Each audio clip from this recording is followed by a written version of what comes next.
No ha existido nadie como él. Fue el hombre más destacado de su tiempo. Una brillante estrella del Renacimiento italiano, cuyas pinturas, inventos, descubrimientos científicos y proyectos de ingeniería aún siguen asombrándonos. Sabemos muy poco de él. Siempre le persiguió la controversia, entonces y ahora. Es un hombre sobre el que cualquiera puede inventarse una buena historia. Ahora se ha convertido en el protagonista de un bestseller internacional, donde se le presenta como el guardián del secreto más controvertido de la historia. ¿Dónde termina la verdad sobre él y comienza la ficción? Seguidamente, la vida de Leonardo da Vinci en biografía.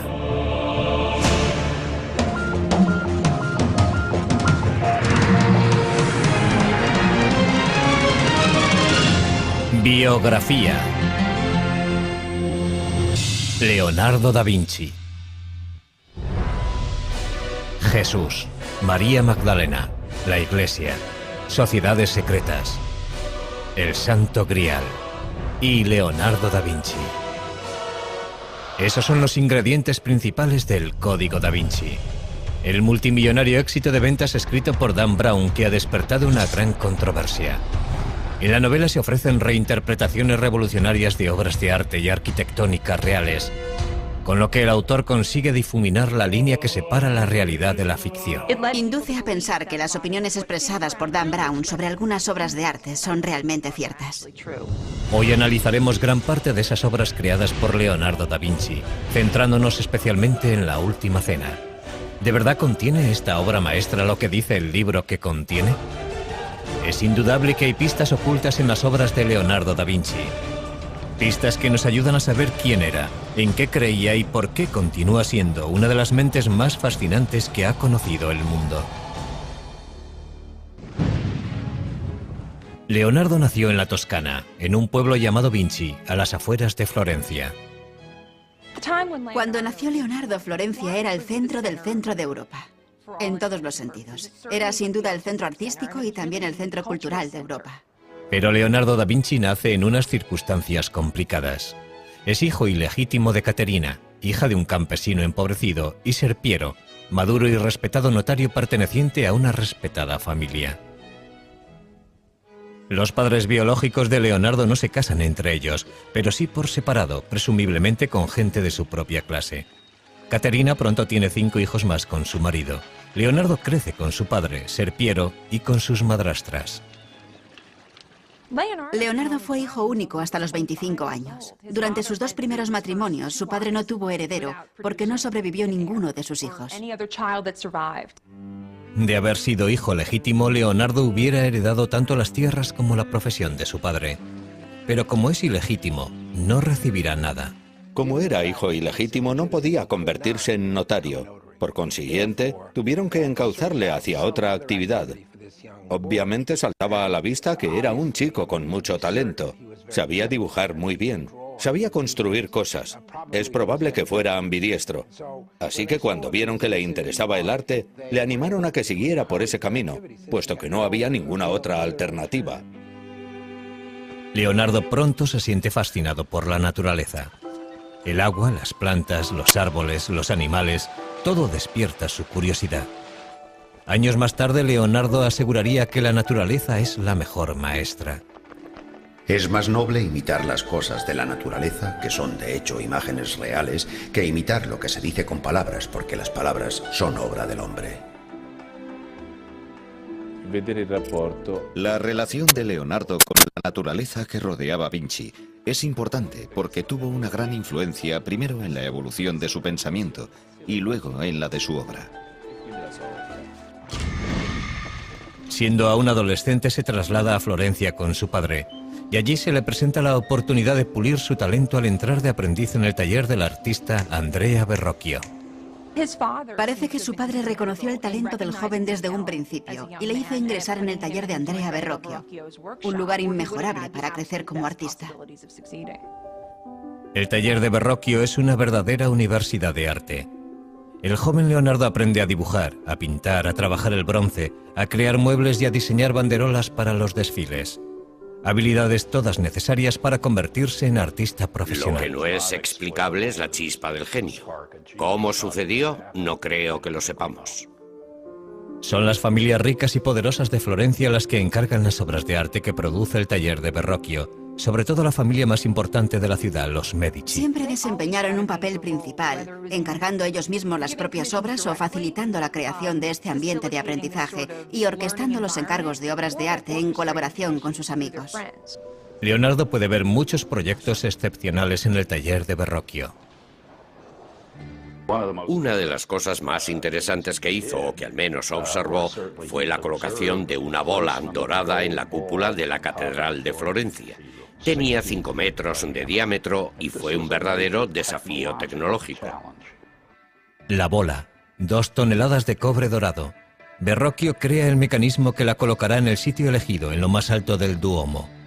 Este logro de la ingeniería causa un gran efecto en el joven Leonardo. Durante el resto de su vida le interesarán tanto los retos técnicos como los artísticos. Hicieron muchas cosas de esas para los Medici, y esas obras fueron importantes para Leonardo porque, además de conocer los rudimentos de muchas técnicas, le sirvieron para establecer contactos que le servirían para entrar al servicio de los Medici. Con 20 años, Leonardo completa su aprendizaje con Verrocchio y se registra en el Sindicato de Pintores de la ciudad. Un paso necesario para convertirse en artista profesional. En el taller de Verrocchio completa su primera obra importante. Le encargan pintar un ángel en la obra de Verrocchio, el Bautismo de Cristo. Y es la contribución de Leonardo la que más destaca del cuadro. Por primera vez en la historia de la pintura, Leonardo representa una figura que se gira hacia el espectador.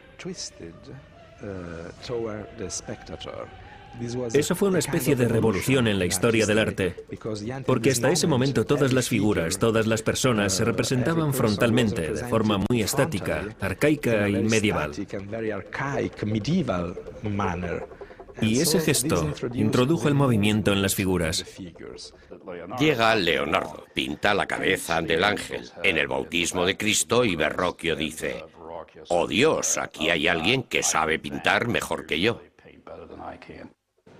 Cuenta la leyenda que Verrocchio no quiso volver a tocar los pinceles, indignado porque un muchacho supiera más que él. Hay algo de verdad en eso. Lo que indudablemente es cierto es que Leonardo superó a su maestro muy joven. El antiguo campesino empieza a labrarse un nombre como pintor. Leonardo comienza a pensar en cómo utilizar su talento para conseguir el éxito, pero una acusación anónima no tarda en poner en riesgo su futuro.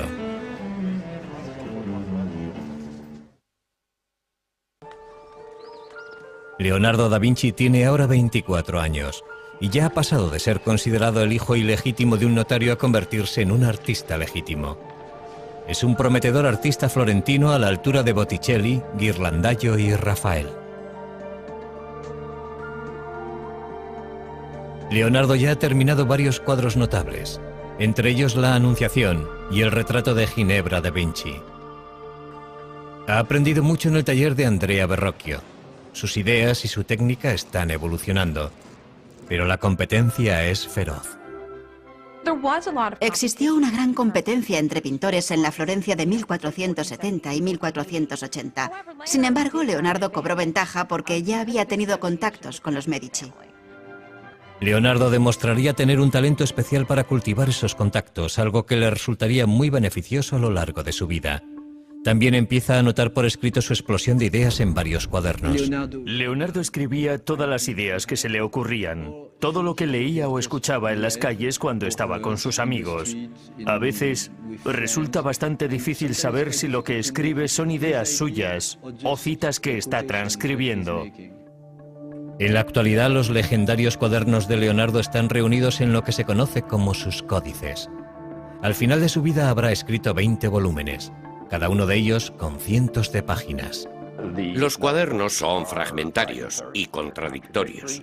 En ellos mezcla todo tipo de materiales sobre temas muy distintos unos de otros, a veces incluso en la misma página, y constituyen la antítesis total de los apuntes que toman los estudiantes aplicados en clase. Sencillamente no sentía la necesidad de ser un pensador sistemático. Tomó cientos de notas sobre arquitectura y sobre ciencias. Escribió sobre óptica y perspectiva. Escribió de botánica, de anatomía, de geología.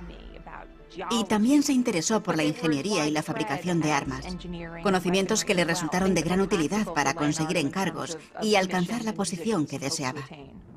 Un detalle sorprendente de los cuadernos es la extraña letra de Leonardo. Casi todas las palabras están escritas al revés, de derecha a izquierda. ¿Es esta la forma que tiene Leonardo de encriptar sus notas, como asegura Dan Brown en su novela El Código da Vinci? Lo que está claro es que si eres zurdo como yo, la forma normal de escribir es de derecha a izquierda. Uno no empuja la pluma, la sostiene. Y es perfectamente posible que adoptara esa costumbre porque nunca tuvo un estricto profesor de primaria encima de él diciéndole cómo tenía que escribir. Si así fuera, sería un código muy pobre. Su escritura resulta bastante legible si utilizamos un espejo. Yo pienso que fue un hábito que adoptó porque le resultaba más fácil escribir así. Algunos de los estudios de sus cuadernos distan mucho de ser bellos. Leonardo es perfectamente consciente de que para conocer algo debes conocer su contraste. En otras palabras, para conocer lo bello debes conocer lo feo. Y viceversa. Los estudios grotescos son posiblemente una forma de examinar la variedad de posibilidades que nos ofrece el mundo biológico. Si el pintor desea ver bellezas arrebatadoras, él es el amo de su producción. Y si desea ver cosas monstruosas que podrían causar pavor o que podrían ser cómicas, irrisibles o verdaderamente lastimosas, él es su señor y su dios. Los cuadernos capturan una mente en perpetuo movimiento, pero aportan pocas pistas sobre su vida personal. Los cuadernos no son su diario. Por eso sabemos muy poco sobre relaciones personales, aparte de lo que podemos intuir gracias a otras pruebas periféricas. Uno de los asuntos que continúa en la oscuridad es la sexualidad de Leonardo. Lo que sí sabemos es que la policía secreta de Florencia detiene a Leonardo cuando éste tiene 24 años. Alguien le ha acusado anónimamente de practicar la sodomía con un joven de 17 años. Es imposible saber si la acusación era cierta o no, pero Leonardo se siente humillado y en peligro. El castigo por la sodomía oscila entre una simple multa y la pena capital. 2 meses después, Leonardo es juzgado, pero no se presenta ninguna prueba contra él, ni se presenta ningún testigo, y los cargos son retirados tan pronto como aparecieron. Pero Leonardo ha pasado verdadero miedo. Eso nos indica que desde muy temprano se creyó que Leonardo era homosexual. Es muy posible que mantuviera algún tipo de relación con hombres. Pero es probable que en el contexto de un taller artístico del siglo XV, eso fuera algo no tan infrecuente. Sin embargo, parece que en sus escritos, Leonardo desdeña el sexo en general. El acto de la cópula y los órganos que intervienen en él son tan feos que si no fuera por las caras y los adornos de los actores y los impulsos que les mueven, la raza humana desaparecería.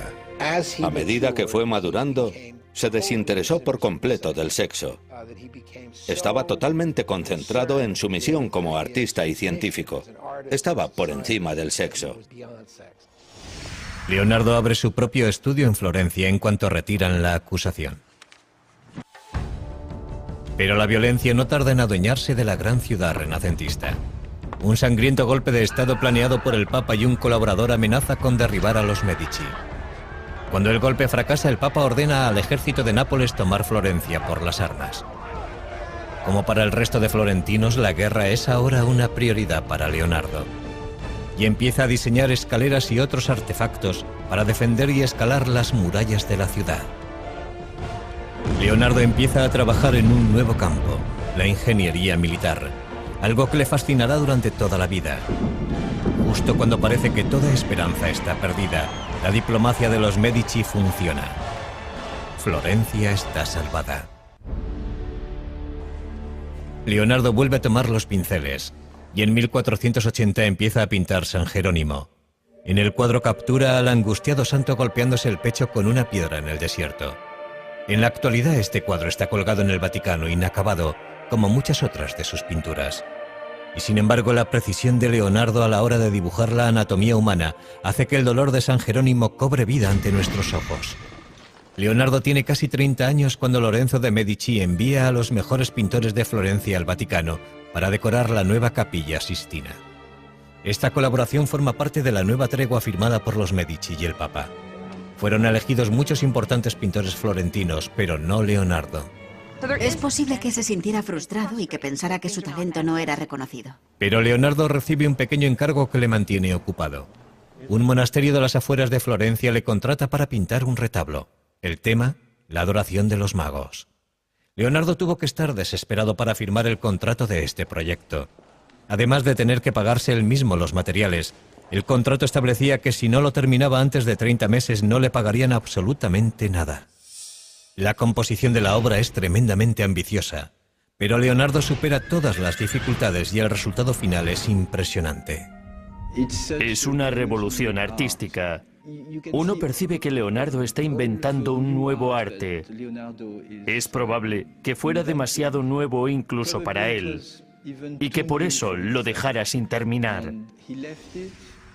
Y sin embargo, es posiblemente la primera pintura realmente moderna de la historia.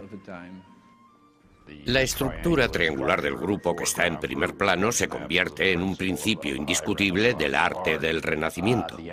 También destaca su énfasis en la diversidad. El viejo, el joven, el calvo, el barbado. Y la idea que anota más tarde en sus cuadernos de que hay que pintar la figura humana de los huesos hacia afuera. Si nos fijamos en la parte derecha de la pintura, vemos a un hombre anciano, pero uno juraría que es una calavera. En uno de los extremos del retablo vemos a un joven con la cabeza vuelta hacia el exterior. Se cree que es un autorretrato de un Leonardo de 29 años. Leonardo dedica muchísimo tiempo al retablo y sin embargo no consigue terminar la adoración de los magos. En el Código da Vinci, que después de todo es una obra de ficción, Dan Brown habla de la adoración de los magos, insinuando que se ha producido un gran descubrimiento bajo cientos de años de pintura. La realidad es un poco diferente.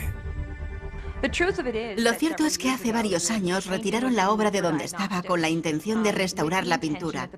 Y por lo que sabemos no se encontró ninguna modificación ni nada subversivo debajo de la pintura, aunque sí parece que la obra pudo haber sido retocada con posterioridad a la fecha en la que fue pintada. En la actualidad, la adoración de los magos está expuesta en la Galería Uffizi de Florencia. Sin restaurar y dependiendo de a quién creamos, igual que como la dejó Leonardo. Parece que Leonardo no terminó este cuadro porque le distrajo algo que ocurría fuera de las murallas de Florencia. Algo que pondrá a prueba su habilidad, pero no como pintor. Con la esperanza de olvidar las dificultades de Florencia, Leonardo da Vinci decide trasladarse a Milán.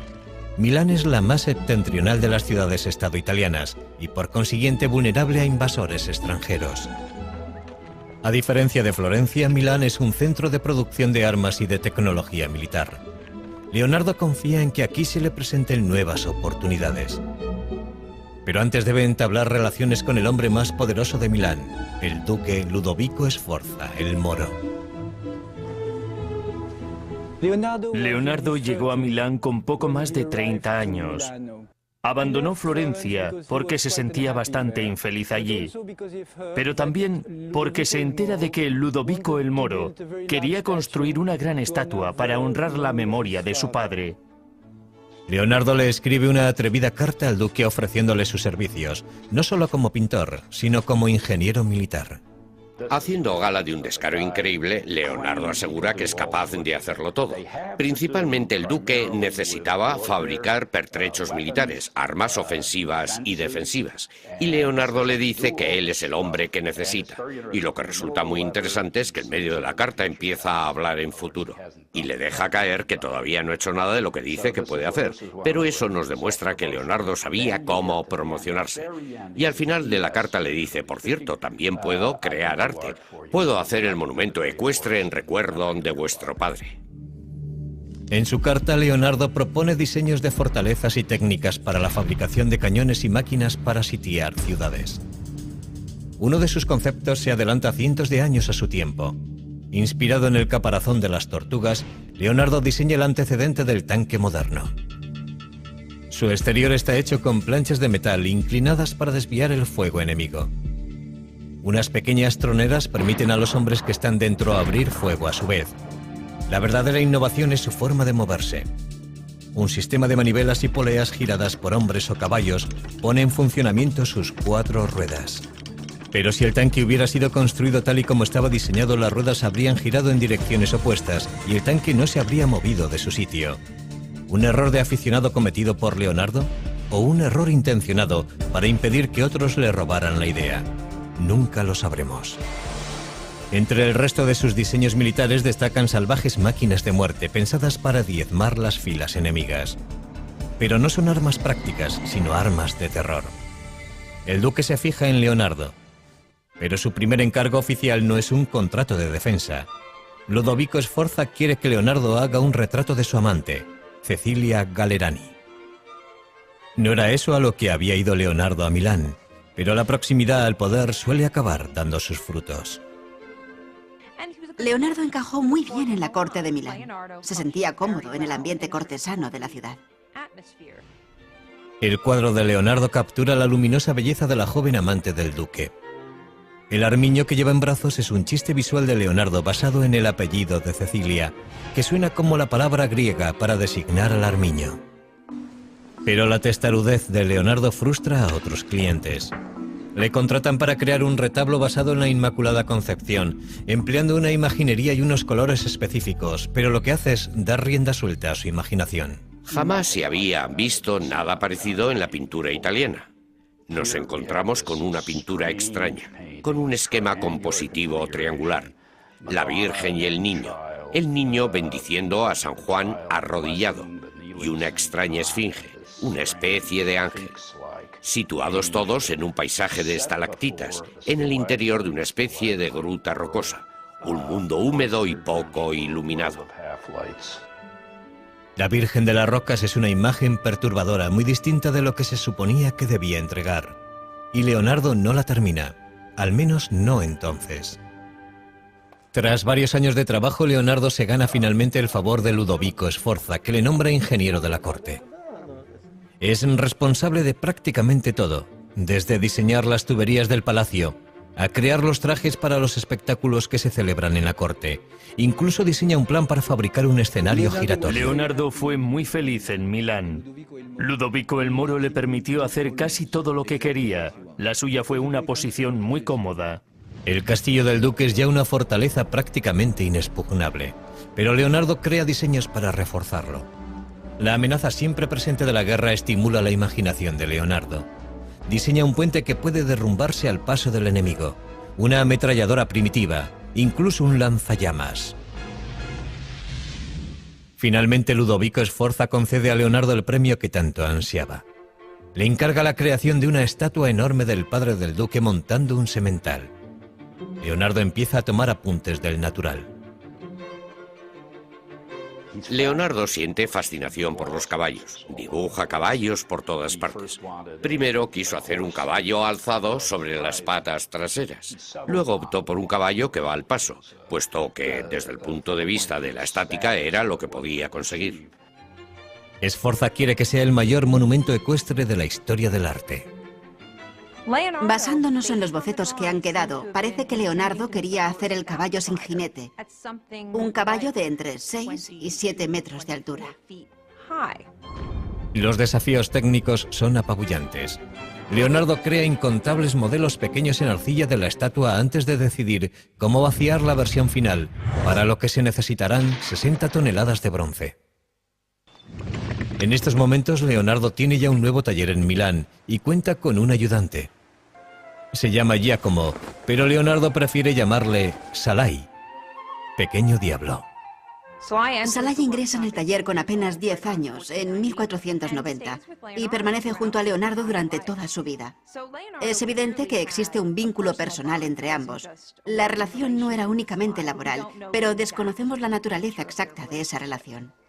Salai está junto a su maestro en uno de los días más importantes de su vida. Ludovico Sforza prepara una elaborada celebración familiar para presentar el modelo en arcilla a escala real del caballo de su padre. Pero antes de que pueda fundirse el bronce para la escultura, el ejército francés amenaza con invadir Milán, sacudiendo los cimientos de la dinastía Sforza. Las tropas de Sforza no son rival para el bien pertrechado ejército francés. No les queda más remedio que utilizar el bronce destinado al caballo de Sforza para fundir cañones. El sueño de Leonardo queda hecho pedazos. Escribe: no diré nada del caballo porque sé en qué tiempos vivimos. Pero el caballo no es el único monumento de la familia Sforza que el duque le ha pedido a Leonardo que cree. Leonardo estaba también pintando un mural religioso para la iglesia de los Sforza. El tema, la última cena de Cristo con sus apóstoles. Para frustración de todos, pasaron años sin que pareciera que Leonardo pudiera terminar la obra. Ludovico Sforza le encargó esta obra cuando estaba decorando el monasterio de Santa Maria delle Grazie, probablemente como preparación para hacer un monumento funerario para él mismo. Por eso le encargó la Última Cena, una pintura mural para el refectorio, y en la pared opuesta iba a ir la crucifixión, con retratos de él y de su familia. Leonardo crea una composición revolucionaria para decorar la modesta pared de un monasterio. El genio de Leonardo se revela al preguntarse cómo capturo ese momento tan importante en el que Cristo dice: de verdad os digo que uno de vosotros me traicionará. Y ahí se desata un infierno psicológico.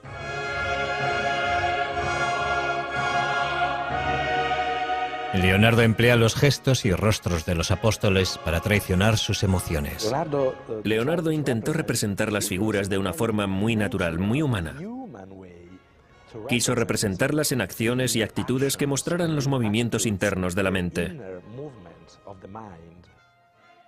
En vez de ponerlos a todos en fila, que era básicamente lo que se había hecho en los 100 años anteriores, Leonardo dividió a las 13 figuras en 5 grupos. 4 grupos de 3 personas para los 12 apóstoles y Cristo aislado, formando un grupo separado. Y eso constituyó una innovación muy destacada. Pero algunas de las ideas de Leonardo para la pintura son demasiado revolucionarias. Se le acusa de haber empleado una técnica demasiado pobre en la ejecución de la Última Cena. Y es probable que eso no sea del todo cierto. La pintura resultó muy dañada debido a la humedad subterránea que se filtró en las paredes, y eso es algo que casi nadie puede controlar. En esa obra utilizó una técnica experimental, y sabemos que 20 años después de su finalización, cuando Leonardo seguía aún vivo, ya la pintura había empezado a resquebrajarse. En el Código da Vinci se dice que Leonardo intentó algo incluso más revolucionario en la Última Cena. Algo que sería contrario no solo a la Iglesia, sino también a 2000 años de enseñanzas bíblicas. En el bestseller de Dan Brown, El Código da Vinci, novela de la que también se ha hecho una película, se aporta una interpretación sorprendente de la Última Cena. El Código da Vinci está basado en la teoría de que Leonardo deslizó un mensaje secreto en esta pintura. La figura de aspecto femenino a la izquierda de Jesús no es Juan, como aseguraría la tradición, sino María Magdalena, quien se supone que era la madre de Jesús. Naturalmente, el Código da Vinci es una obra de ficción. ¿Pero creyó Leonardo algo de todo esto? Conocer el contexto en el que, dónde y por qué pintó Leonardo esta obra podría ofrecernos cierta perspectiva. Esta obra fue un encargo del duque de Milán para el refectorio, el comedor de un monasterio. Y el público que iba a verla estaba compuesto por los religiosos que se sentaban allí a comer. No era el lugar apropiado para deslizar un mensaje secreto. Y ese mensaje jamás hubiera llegado a una audiencia receptiva en caso de que se emitiera una opinión contraria a las enseñanzas de la Iglesia Católica. ¿Por qué tiene un aspecto tan femenino la figura que está junto a Jesús? Tradicionalmente, mostrar a un hombre joven con rasgos femeninos, en oposición a las figuras centradas en años que están sentadas a la mesa, era algo completamente habitual. Y si a eso añadimos que es muy poco lo que puede verse en esa pared, como para establecer si ese personaje tiene una figura femenina o un rostro femenino, el resultado es que disponemos de muy pocas pruebas para emitir una opinión. Y esa es la tragedia definitiva de la Última Cena, porque debido al deteriorado estado en que nos ha llegado es muy poco lo que ha sobrevivido de la obra de arte original. Ha sufrido 8 restauraciones documentadas, es posible que más. En la actualidad no sabemos qué partes de la pintura pertenecen realmente al pincel de Leonardo. Lo que tenemos que hacer es distanciarnos de la obra y decir que lo que de verdad queda de Leonardo es la composición. Leonardo ha pasado 17 felices años trabajando para el duque de Milán, Ludovico Sforza. Pero ahora la dinastía Sforza tiene que rendirse ante el empuje del ejército francés. y el gigantesco modelo en arcilla para el caballo de Sforza recibe un final trágico. La historia nos cuenta que los arqueros franceses que invadieron Milán utilizaron el modelo en arcilla del caballo como diana, y ese fue el final del caballo. Leonardo está sin trabajo.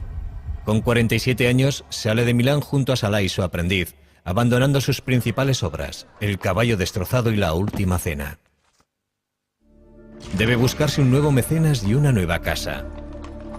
Le ofrece varias ideas al duque de Venecia, entre ellas un traje de buzo y un sistema de respiración para la guerra submarina. Como muchas otras veces, Leonardo se ha adelantado cientos de años a su tiempo. Pero es otro concepto el que de verdad le fascina: encontrar la forma de hacer volar al hombre. Dedica horas a observar a los pájaros en un intento de descifrar las claves de su vuelo. El pájaro es un instrumento que funciona de acuerdo a unas leyes matemáticas, y el hombre tiene el poder de reproducir un instrumento como este con todo su movimiento. No sé si se han fijado alguna vez en un pájaro volando, pero es imposible explicar la forma en la que se mueven sus alas, por ejemplo. Leonardo sí podía hacerlo. Él entendía la forma en la que se movían las alas y las dibujaba al mismo tiempo. Leonardo diseña inventos que imitan el vuelo de las aves, y puede que llegara a atar alas a sus ayudantes para que intentaran volar. Pero descubrir la forma de volar es el mayor reto al que se enfrenta Leonardo. Uno de sus diseños de avión más famosos es el tornillo aéreo, también conocido como el helicóptero de Leonardo. Tenía más de 4,5 metros de ancho y 4 hombres hacían girar unas manivelas para crear la fuerza propulsora. Su enorme peso garantizaba la imposibilidad de que funcionara, pero sirvió para hacerle pensar a Leonardo. Posteriormente experimentó con un ala articulada. El resultado es un diseño conocido como el ornicóptero de Leonardo, que bate las alas para conseguir volar. Empieza pensando que quizá podamos batir las alas, y llega a la conclusión de que eso no es posible. Estudia a los pájaros, pero sobre todo estudia a los murciélagos, y todo eso le conduce a la idea de volar planeando. Para ello diseña unas alas fijas y unos paracaídas que deberían planear como los pájaros impulsados por las corrientes de aire. Indudablemente este invento hubiera podido haber funcionado. Por desgracia, el duque de Venecia no muestra ningún interés por los inventos de Leonardo. Pero a principios del siglo XVI los servicios de Leonardo como pintor de retratos están muy solicitados entre la nobleza italiana. Sin embargo, estos encargos le interesan poco. Cuando una dama le envía un mensajero para saber por qué no ha terminado su retrato, el mensajero regresa con la noticia de que Leonardo parece cansado de los pinceles. Uno pensaría que la gente que quería contratar a Leonardo, sus clientes y sus mecenas, vería con desagrado el hecho de que dejara tantos encargos inacabados y tantas obras incompletas. Y sin embargo, el trabajo de Leonardo como retratista siempre estuvo muy cotizado. Leonardo regresa finalmente a Florencia, la ciudad de su juventud, para volver a empezar. Pero por muy famoso que sea, otro artista más joven se ha convertido en el favorito de la ciudad, Miguel Ángel Buonarroti. Solo tiene 28 años, pero su talento es extraordinario. Es un momento maravilloso para la historia de Florencia que esos dos genios estén en la misma ciudad en la misma época. Pero entre ellos existió rivalidad. Eran muy diferentes el uno del otro. Leonardo era un cortesano, un hombre apuesto que se desenvolvía bien en cualquier situación. Miguel Ángel era un hombre solitario, un hombre ya bastante amargado. Un día sus diferencias estallan en las calles de Florencia. Leonardo tenía casi 25 años más que Miguel Ángel y debió de pensar que estaba por encima de tal rivalidad. Su resentimiento aumenta. Leonardo empieza a buscar encargos fuera de Florencia. Y en 1502 encuentra una oportunidad inesperada al servicio de uno de los tiranos más sedientos de sangre de Italia.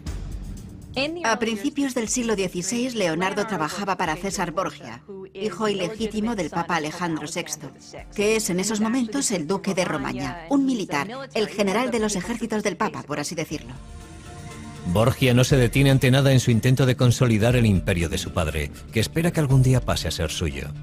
Utiliza a Leonardo como ingeniero militar.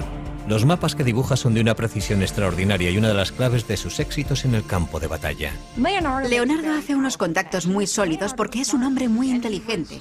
Sabía manipular sus habilidades y colocarse siempre en el lugar más conveniente para él. Pero un día Borgia ordena la ejecución de un amigo de Leonardo. Poco después interrumpen su colaboración. En el verano, Leonardo regresa a Florencia y vuelve a tomar los pinceles. Empieza un retrato menor que acabará convirtiéndose en el cuadro más celebrado de la historia del arte. Es la espiritualidad inherente a la criatura humana que Leonardo fue capaz de reflejar en el retrato, la que eleva la figura humana a una especie de majestad. Se ha dicho que la Mona Lisa tenía ictericia, que era una mujer embarazada, que era un hombre disfrazado de mujer. Pero lo cierto es que la Mona Lisa es una gran pintura. Según el relato de un biógrafo, la Mona Lisa sería el retrato de Lisa Gioconda, la esposa de un mercader. Pero eso es algo que no es seguro. Para Leonardo, la Mona Lisa fue siempre una obra en evolución, su intento de alcanzar la perfección.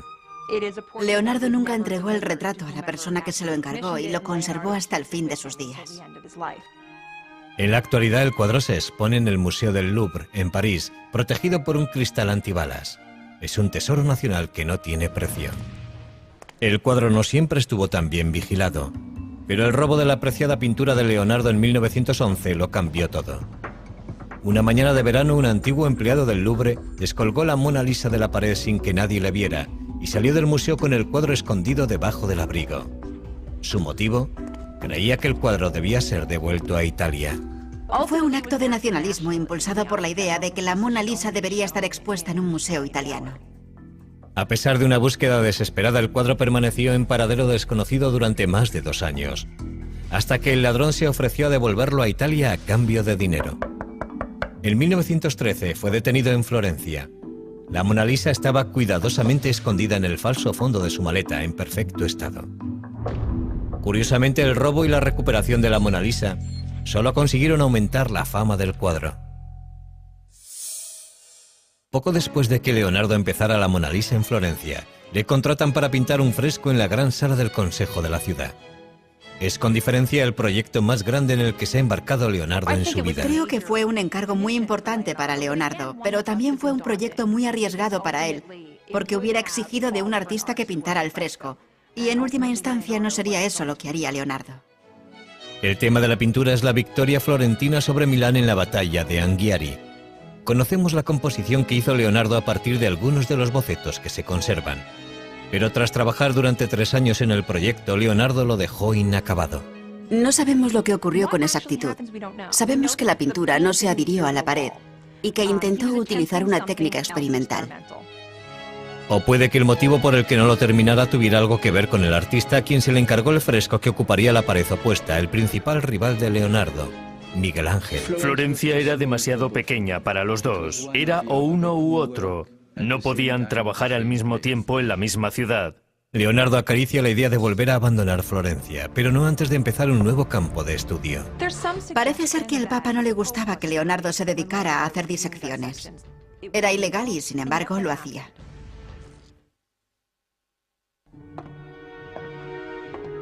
Con 50 años, el deseo de Leonardo da Vinci por alcanzar la perfección artística le empuja en una dirección sorprendentemente científica: la disección de cadáveres humanos. Creía que para poder representar el cuerpo humano tenías que entenderlo. Tenías que entenderlo desde los músculos hacia afuera, para poder cubrir los músculos con carne y la carne con ropa. Leonardo nunca fue un hombre religioso y no tiene reparo en sajar la carne muerta para poder dibujar de forma sistemática todos los detalles del cuerpo humano. Lo que podría disuadirte es el miedo a pasar las horas nocturnas en compañía de esos cadáveres, despedazados y desollados y horribles de ver. Finalmente, la curiosidad le empuja al lecho de muerte de un hombre de 100 años. Leonardo espera pacientemente a que muera el hombre para poder investigar la causa de su muerte. El resultado de su autopsia es el primer caso documentado de arteriosclerosis de la historia, endurecimiento de las arterias. Leonardo llega a esta conclusión tras comparar el sistema circulatorio del viejo con el de un niño. Sus estudios anatómicos son sorprendentemente precisos. Pero lo que para Leonardo es ciencia, para otros resulta macabro. Conseguir cadáveres es un problema constante. Años más tarde, las autoridades de la Iglesia se enteran de estas autopsias y creen que ha ido demasiado lejos. el Papa pone fin a sus disecciones de una vez por todas. Finalmente, una pintura del pasado de Leonardo le lleva de nuevo a Milán. Después de más de 20 años le piden que vuelva para terminar La Virgen de las Rocas y supervisar la realización de una copia. ¿Cuál es el original y cuál es la copia? La versión del Louvre es la primera y se ajusta más al último estilo florentino de Leonardo. Probablemente el cuadro que termina colgado en Milán es la copia. Se pintó alrededor del año 1508 y está expuesto en la National Gallery de Londres. A pesar de su reputación como pintor, a medida que Leonardo envejece, su verdadero legado son sus cuadernos, toda una vida de exploración científica y artística, capturada en miles de hojas de frágil papel. Entre esas páginas se encuentra esta imagen, que se cree que es un autorretrato de un Leonardo ya anciano. Leonardo ha superado ampliamente los 60 años y está cansado. Ha experimentado un cambio tremendo.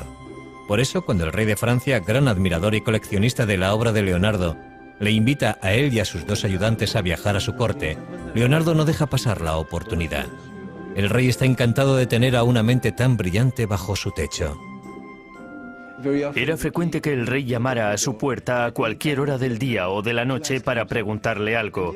Y Leonardo estaba encantado porque, de hecho, aquel era el sueño de su vida. Lo triste es que, para entonces, Leonardo era ya demasiado viejo como para crear algo. Poco después de llegar a Francia, Leonardo sufre un ataque de apoplejía que le paraliza el brazo derecho y le deja la mano izquierda temblorosa. Sin embargo, gracias a la generosidad del rey, Leonardo tiene pocas obligaciones. Salai, el aprendiz que le acompaña desde los 10 años, y Melzi, un estudiante más joven y leal acompañante, permanecen a su lado hasta el final. Pocos días después de cumplir 67 años, Leonardo llama a un notario para hacer testamento. Y según la leyenda, aunque nunca había sido especialmente religioso, Leonardo vuelve sus ojos hacia Dios. Es imposible saber si abrió su corazón a la religión en su lecho de muerte. No sabemos si es cierto que se interesó súbitamente por el catolicismo y que, como se dice, confesó sus pecados. Se ha dicho que Leonardo murió en brazos del rey Francisco I. Sea eso cierto o no, está claro que los franceses le adoraban. Igual que un día bien empleado procura un sueño feliz, una vida bien empleada procura una muerte feliz. En su testamento, Leonardo planea su propio funeral, algo que no es necesariamente atípico. Lo curioso es que Leonardo ordenó la celebración de muchas misas en su honor, 3 misas grandes y 30 misas pequeñas en 4 iglesias distintas. Y dejó dicho que fueran el diácono y el subdiácono quienes llevaran su cuerpo a la tumba. Tras la muerte de Leonardo, las pinturas y cuadernos que obraban en su poder, incluida la Mona Lisa, pasaron a manos de sus ayudantes. Con el transcurso de los siglos acabarían engrosando distintas colecciones de arte de todo el mundo. No es imposible que en alguna parte haya bocetos, dibujos o incluso pinturas originales de Leonardo. Es muy probable que pueda existir algún oculto tesoro en algún lugar. Casi 500 años después de su muerte, Bill Gates compró por más de $30 millones uno de los 20 cuadernos de Leonardo que se conservan, el Códice Lester. Desde entonces ha sido expuesto públicamente en muchas ciudades del mundo. En 2006, un nuevo estudio sobre los cuadernos y dibujos de Leonardo arrojó nuevas y sorprendentes pistas forenses sobre el maestro del Renacimiento. Parece ser que Leonardo dejó huellas dactilares tanto completas como parciales en la pintura y la tinta de varias de sus obras. El análisis de esas huellas podría algún día proporcionarnos más detalles sobre la identidad étnica de la madre de Leonardo y sobre el propio Leonardo. ¿Por qué Leonardo y su obra continúan fascinándonos? Desde el Código da Vinci a su escritura inversa, pasando por sus disecciones y sus pinturas misteriosas, Leonardo se nos aparece como un mago negro del Renacimiento. Pero eso está muy lejos de ser verdad. Fue un hombre de un talento excepcional que vivió en una época extraordinaria. Si examinamos la vida de Leonardo, llegaremos a la conclusión de que fue más un científico que un pintor. Pasó más tiempo interesado en la anatomía, la botánica, la óptica y los estudios naturales que pintando cuadros con el pincel en la mano. Fue un hombre tan excepcional que hizo de todo, y todo lo hizo muy bien. Leonardo fue un hombre de su tiempo. Un hombre cuyo genio y ambición le catapultaron de la oscuridad a las cortes reales. Un hombre que jamás permitió que la adversidad hundiera su intelecto. Un hombre para la eternidad que ilumina nuestra imaginación incluso hoy. Leonardo da Vinci.